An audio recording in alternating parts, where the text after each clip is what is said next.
आणि आता अन्य काही बातम्या। निसर्गाच्या लहरीपणाचा मोठा फटका पुन्हा एकदा शेतकऱ्यांना बसतोय। संभाजीनगरच्या पैठण तालुक्यातील देवगाव परिसरात कांदा बी उत्पादक शेतकऱ्यांना अवकाळीचा सर्वाधिक फटका बसलाय। हातातोंडाशी आलेला घास अवकाळी पावसानं हिरावून नेलाय। कांदा बी पूर्णपणे मातीमोल झालाय। दरम्यान याचा आढावा घेतलाय आमचे प्रतिनिधी मोहसिन शेख यांनी। मराठवाड्यातील अनेक भागात अवकाळी पावसाने हजेरी लावली, त्यामुळे शेतकऱ्यांचं सोन्यासारखं पीक मातीमोल झालंय। मी सध्या छत्रपती संभाजीनगरच्या देवगाव या गावात आहे आणि या ठिकाणी हे कांद्याचं रोप लावण्यात आलेलं होतं।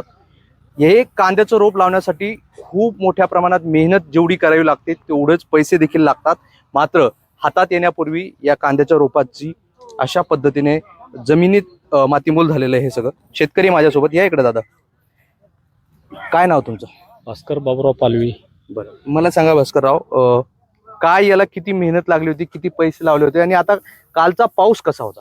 सर, याचा खर्च सांगतो अगोदर। हे अजित सीड कंपनीचं बियाणं आहे। याचा 3,500 रुपये क्विंटलनं आम्ही कांदा खरेदी केले, बियाणं घेतलेलं आहे। आणि त्याच्यानंतरचा खर्च, खत, औषधं, याचा खर्च कमी कमी 70,000च्या पुढे दाखलेला आहे। 10 क्विंटल कांदा आहे, 10 क्विंटल कांद्याचे 35,000 रुपये बियाण्याचा खर्च आहे। आणि कमीत कमी 35,000 रुपये वॉटर सोल्युबल खतं, बेसल डोस, हे 35,000च्या पुढचे आहेत। फवारण्या अलग, मेहनत अलग, सगळं अलग आहे। आज 70,000 रुपयाचा खर्च झालेला आहे। आणि अचानक कुठे पावसाचा आभाळ नाही, काही नाही, असं अचानक आलेल्या पावसानं त्याला इतका पाऊस आणि इतका वादळ होता, गारी होत्या, फार त्याचं सारं नुकसान होऊन गेले।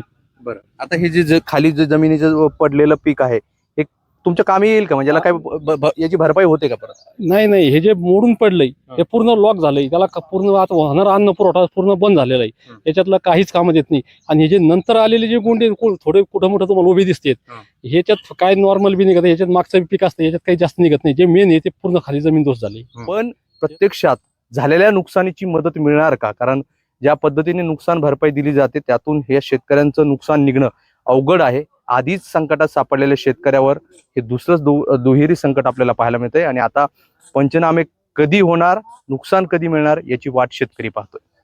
व्हिडिओ जर्नलिस्ट राहुल चव्हाणसह मोहसिन शेख, NDTV, देवगाव, छत्रपती संभाजीनगर।